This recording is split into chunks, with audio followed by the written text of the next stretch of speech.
Buenas noches, en el día de hoy damos inicio a la clase correspondiente a la número 10 de Derecho Internacional Privado, el cual vamos a tocar el tema de la Constitución de la República Bolivariana de Venezuela y lo que es el Código Bustamante en relación al Derecho Internacional Privado.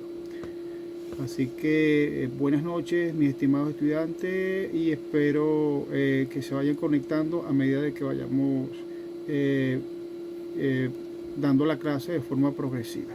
Sean ustedes bienvenidos a la clase del día de hoy. Mi nombre es Obed José Martínez Pérez, soy abogado especialista en Derecho Penal Internacional y docente universitario. Y estoy acá para darle la clase correspondiente al tema número 10 relacionado a lo que es la Constitución y el Código Bustamante. De esta forma arrancamos de la siguiente manera.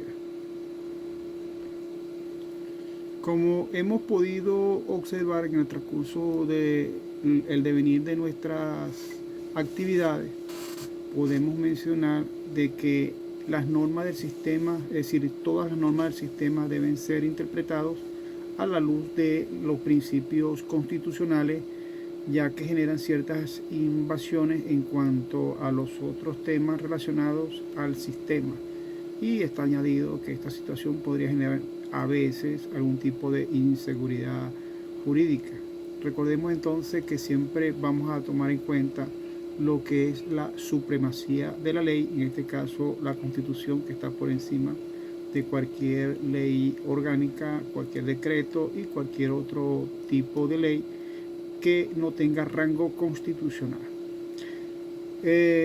Estas tendencias que puede apreciarse en forma general en cuanto al derecho comparado, el cual es reconocido expresamente en nuestra Constitución de 1999, que nuestra Constitución se autoproclama como la norma suprema y un fundamento del ordenamiento jurídico, según el artículo expresado en el séptimo de esta norma suprema, lo cual las normas deben ser conformes con la misma, tanto que de forma contraria un juez podría llegar a desaplicar esta norma en cuestión a favor del dispositivo constitucional establecido en el artículo 334 de esta misma normativa. Por otra parte, observamos, mis estimados estudiantes, de que es necesario la interpretación conforme a los principios establecidos en esta normativa constitucional, que se relacionan con lo que es la facultad de la intervención, en este sentido, del Estado en las relaciones con los particulares. Esta facultad, entonces, hemos venido observando que ha sido expresada y reconocida en el artículo 2 o artículo 2 de esta Constitución, de la norma de conformidad con la cual Venezuela se constituye como Estado democrático y social de derecho y de justicia. Este postulado alcanza y que parece estar aún claramente precisado, ¿no? Y se manifiesta entre otras cosas en cuanto a la actividad del juez al interpretar las normas a la luz de esta Constitución. Ahora bien, mis estimados estudiantes, como parte de este sistema jurídico del derecho internacional privado, no escapa también lo que es la realidad. A pesar de que nosotros, en este sentido, las normativas de las relaciones constitucionales vinculadas al derecho internacional privado han sido escasamente tratadas en Venezuela, ¿no? Y tampoco parece un tema muy popular en el derecho comparado. Sin embargo, podemos observar el contenido del derecho internacional privado, también que es el objeto de la influencia constitucional, tanto al momento de la elaboración de sus normas como al momento de su interpretación. De tal manera que para comenzar estudiando esta fase de la Constitución de 1999, reconocemos por primera vez lo que es la denominación, esta Constitución reconoce por primera vez lo que es la denominación de nuestra disciplina como un derecho internacional privado, al incluirla en su artículo 156 y 32, dentro de lo que son las competencias del poder público nacional. Se trata entonces de palabra, según un autor de nombre Hernández Bretón, que indica o nos informa de manera expresa que es una verdadera sorpresa sin aparente justificación teórica, ya que es sabido que la Ley del Derecho Internacional Privado fue dictado bajo la vigencia de la Constitución anterior, es decir, la vigencia de la Constitución de 1961, en ejecución de la competencia residual establecida a favor del Poder Nacional de conformidad con el artículo 36 y 25 de la Constitución de 1961. De esta forma se considera que en este campo se nota lo que es la parte de la influencia constitucional en la necesidad de que para ser reconocida en Venezuela la sentencia extranjera no debe violar los principios constitucionales, es decir, que deben estar de la mano con la Constitución de nuestra República.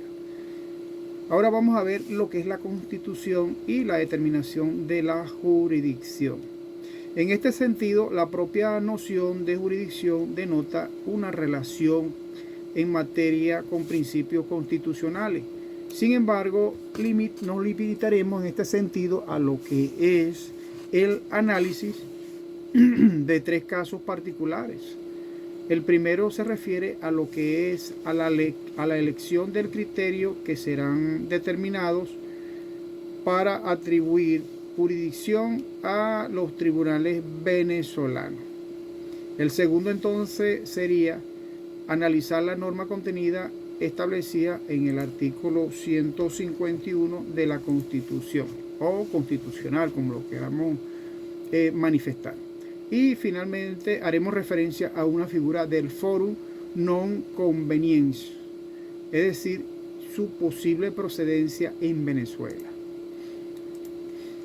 En primer lugar tenemos los criterios atributivos a lo que es la parte de la jurisdicción. Generalmente reconocido que el legislador natural en materia de jurisdicción es el legislador supranacional. Sin embargo, debido a una fuerte dosis de soberanía, suele envolver toda esta discusión en cuanto a la jurisdicción. Esta tarea es también dejada en la mayoría de los casos en manos de legisladores estatales, quienes formulan las reglas de manera unilateral y sin comunicación con otros sistemas estatales. Esta visión unilateral entonces es un problema, ya que aunado al hecho de que no existe un tribunal supranacional que dirima estos conflictos, bien sea positivo o bien sea negativo, de esta jurisdicción, que puedan plantearse entonces estos conflictos que también son resueltos de manera unilateral. O sea, aquí de esta forma se resuelven estas situaciones a través o a la luz del derecho internacional privado. La Constitución y el derecho internacional privado.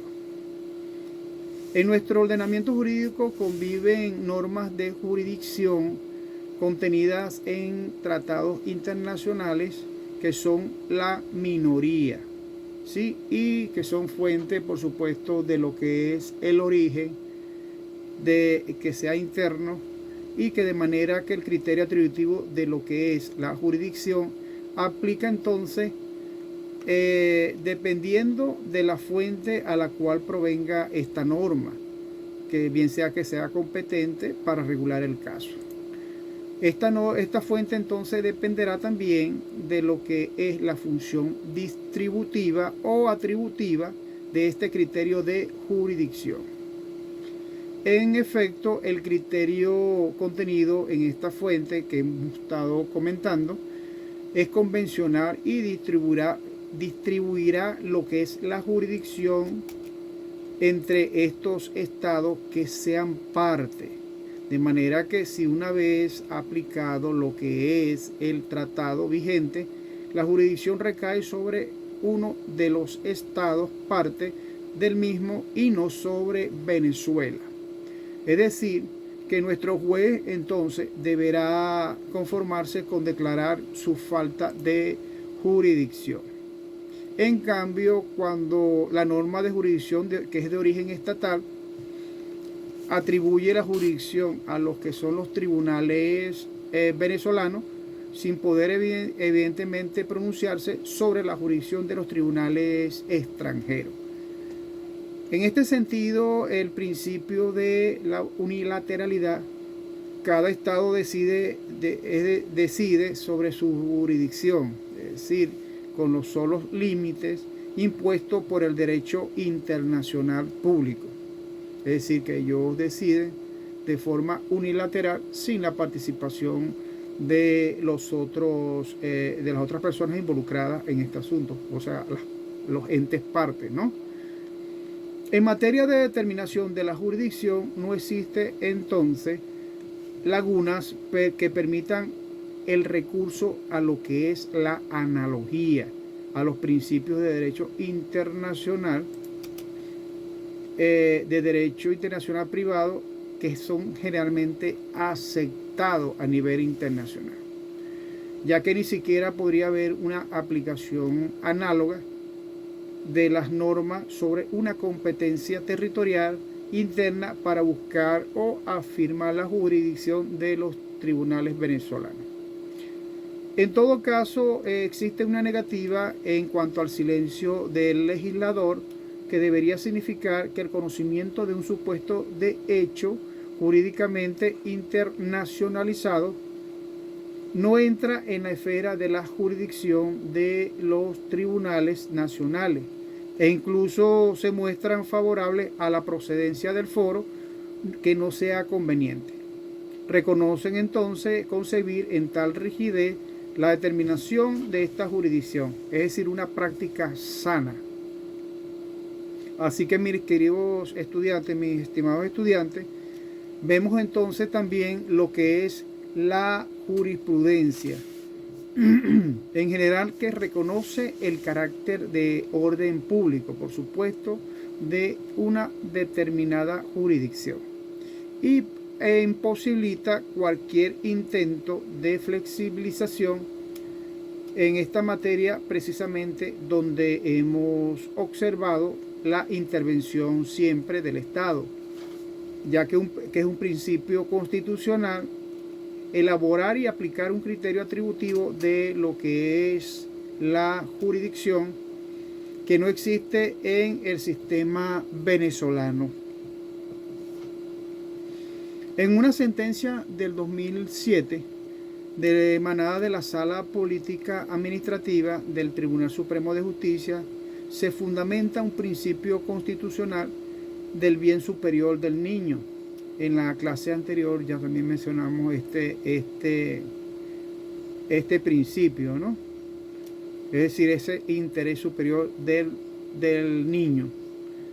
Es decir, que no admite la jurisdicción de los tribunales venezolanos en cuanto al juicio de divorcio de una pareja con hijos menores de edad.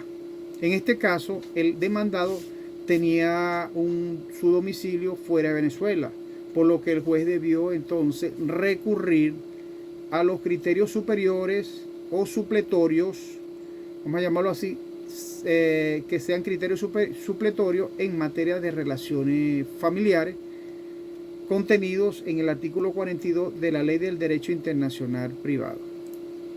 Se comprobó entonces que no hubo sumisión y que no había transcurrido el tiempo necesario o exigido por la norma para que el demandante se considerara domiciliado en Venezuela, de manera que pudiera aplicarse el principio de lo que llamamos el paralelismo. Según la sala, en lugar se declaraba la falta de jurisdicción, ya que no se verificó ninguno de los criterios consagrados por el sistema venezolano. Se afirmó también que había o que existía una jurisdicción de los tribunales venezolanos y se deja constancia en ella. Como todas las autoridades del Estado, están en la obligación, por supuesto, de atender estas consideraciones primordiales al interés superior del niño, encontrarse directamente interrelacionada con la presente demanda de divorcio, con los derechos de estos menores de edad antes referido en lo que atañe a la guarda, a lo que es a la obligación alimentaria y al régimen de visita, siendo tales instituciones materia del orden público en cuanto a de conformidad con el artículo 12º de la Ley Orgánica de la Protección de Niño, Niña y Adolescente, es decir, de la LOCNA, en esa oportunidad, que corresponde en consecuencia a los tribunales venezolanos que conocen el presente caso. Entonces, aunado a este hecho cierto de que la cónyuge demandante es de nacionalidad venezolana y estuvo domiciliada en este país con una anterioridad a la interposición de esta demanda, que ambos niños nacieron en territorio nacional y que el matrimonio fue celebrado en Venezuela, es decir, que desde ese alto tribunal declaró el poder, en cuanto al poder judicial venezolano, que se tenía jurisdicción para conocer de estos casos en autos. Ahora bien, en cuanto a la flexibilidad reiterada en estas decisiones posteriores a la hora de determinar la jurisdicción de los tribunales venezolanos, se abre sin duda algunas puertas cuya ventaja o desventaja solo podrán evaluarse con el tiempo. De momento entonces vemos o hemos de reconocer lo que en ella el efecto de la preeminencia de la Constitución tiene sobre los casos de derecho internacional privado. Al admitirse la jurisdicción de los tribunales venezolanos en los casos por los cuales no se verifican los criterios atributivos de jurisdicción consagrados en nuestro sistema venezolano. Una suerte semejante podría entonces incurrir en lo que es la parte del divorcio a partir del caso, vamos a mencionarlo aquí, el caso Correa Rampersad, resuelto en la Sala Constitucional en junio del 2015. A lo largo de esta sentencia se pudieron leer algunas afirmaciones que harían innecesaria el recurso de los criterios atributivos de la jurisdicción. En este caso, por ejemplo, la Sala afirmó negar la posibilidad a un individuo de acudir a los órganos jurisdiccionales para encontrar alguna solución a un conflicto que parecía confiscar el derecho de su función de ordenar de la conducta humana y un medio de resolución de conflictos. Esta afirmación, como está fundamentada en esta decisión, según reconoce por supuesto la Sala Constitucional, en interpretación de las normas sobre lo que es el divorcio a la luz de los derechos reconocidos en la Constitución de 1999. Es decir, que es libre desenvolvimiento de la personalidad y el acceso en cuanto a la justicia. Se podría entonces conducir que la constitución de un nuevo criterio de jurisdicción por vía jurisprudencial, es decir, que de manera que Venezuela podría convertirse en un foro favorable para el divorcio, sin exigir mayores requisitos para el establecimiento de su jurisdicción. Según lo establecido en el artículo 151 constitucional, en los caso de contrato de interés público, si no fuera improcedente de acuerdo con la naturaleza de los mismos, se considerará entonces incorporada, aun cuando no estuviera expresa una cláusula según la cual las dudas y controversias que puedan suscitarse sobre dichos contratos y que no llegaran a ser resueltas de forma amigable por las partes contratantes. Es decir, que decidirían o deciden los tribunales que sean competentes de esta república, de conformidad, por supuesto, con las leyes, sin que ningún motivo ni causa puedan dar origen a reclamaciones extranjeras. Es decir, que se resuelve de forma interna, ¿no? Como debería ser. Es decir, está por encima de lo que se llama la supremacía de la ley, de la Constitución de la República Bolivariana de Venezuela. Esta única norma dentro de esta Constitución se califica como una norma de derecho internacional privado, al establecer entonces tanto la jurisdicción de los tribunales venezolanos como la aplicación también del derecho venezolano en los casos que allí se indican. Su texto entonces aparece por primera vez en 1893, época del liberalismo amarillo, en la época de Joaquín Crespo. Entonces, cuando nos preguntamos nosotros por qué se incluyó esta norma en el texto constitucional, debemos considerar entonces que desde el punto de vista histórico, durante esa época hubo una fuerte penetración de inversiones extranjeras. Es decir, que la gran cantidad de los empresarios públicos y de los contratos sobre esas obras públicas se realizaron en el Estado venezolano, que trajo como consecuencia múltiples reclamaciones diplomáticas. Obviamente las vías procesales que existían eran reguladas sobre la responsabilidad del Estado venezolano, que preveía el ordenamiento jurídico.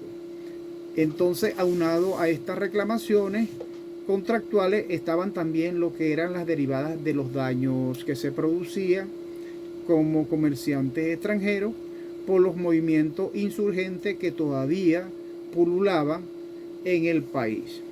De esta forma, indudablemente convencional, ante concretas circunstancias de incluir lo que eran las cláusulas que aseguraran la competencia de los tribunales y las leyes venezolanas.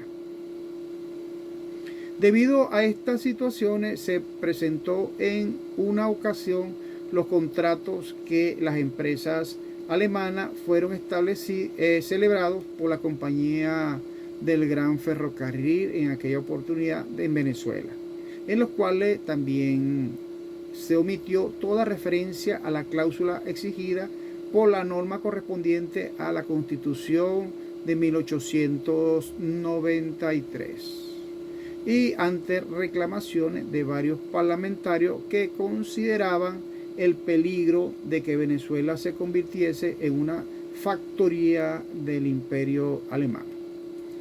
De esta forma se decide entonces ajustar el precepto constitucional, el precepto de la Constitución de 1901, de manera de entender que esta cláusula se consideraría entonces en todos los contratos de interés público, aunque no estuviese de forma escrita.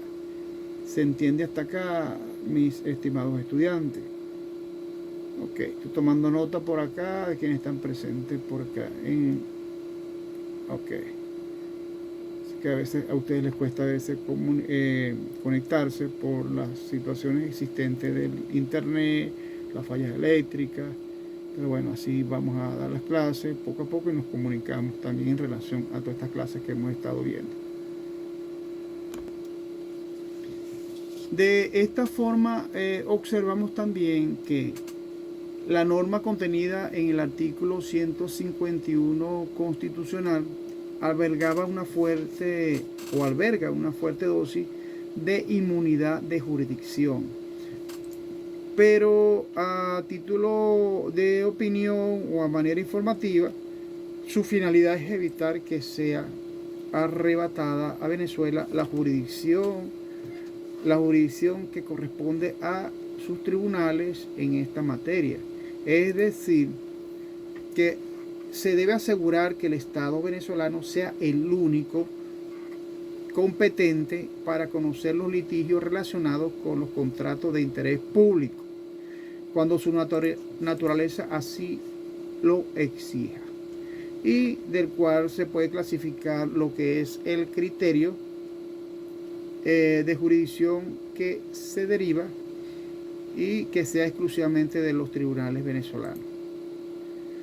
Justamente en cuanto a la inmunidad, es un principio de derecho internacional que no requiere un reconocimiento expreso, por lo que en ningún modo esta norma sería imponible en el extranjero para escapar a lo que es la jurisdicción de otro Estado.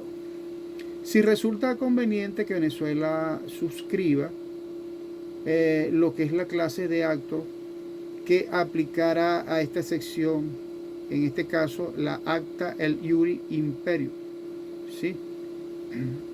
Es decir, que ahora, por ejemplo, expresa sin duda acerca de lo que es la calificación de este supuesto de jurisdicción exclusiva. En su opinión, la finalidad del artículo 151, que es lo que expresa constitucional, no es rechazar el reconocimiento de una sentencia extranjera que decida sobre la materia objeto de esta norma. Con lo cual se entiende entonces que se trataría entonces más bien de un supuesto de inderogabilidad convencional de la jurisdicción. En forma contraria, estimamos que se trata de un supuesto de jurisdicción exclusiva, es decir, la razón es nuevamente la inmunidad. Hoy en día entendemos que la inmunidad de la jurisdicción de los estados es relativa, de manera que estos pueden someterse a la jurisdicción de un estado extranjero cuando actúen sin estar investidos en su imperio, de su imperio. Por interpretación del contrario, cuando actúen con tal carácter, han de ser sometidos necesariamente a sus propios tribunales. Por otra parte, observamos que es cierto en cuanto a la inmunidad puede renunciarse, es decir, que de manera voluntaria un Estado puede someterse al poder jurisdiccional de otro y tal renuncia a la inmunidad implícita. Una renuncia también en este sentido en cuanto al ejercicio de su jurisdicción.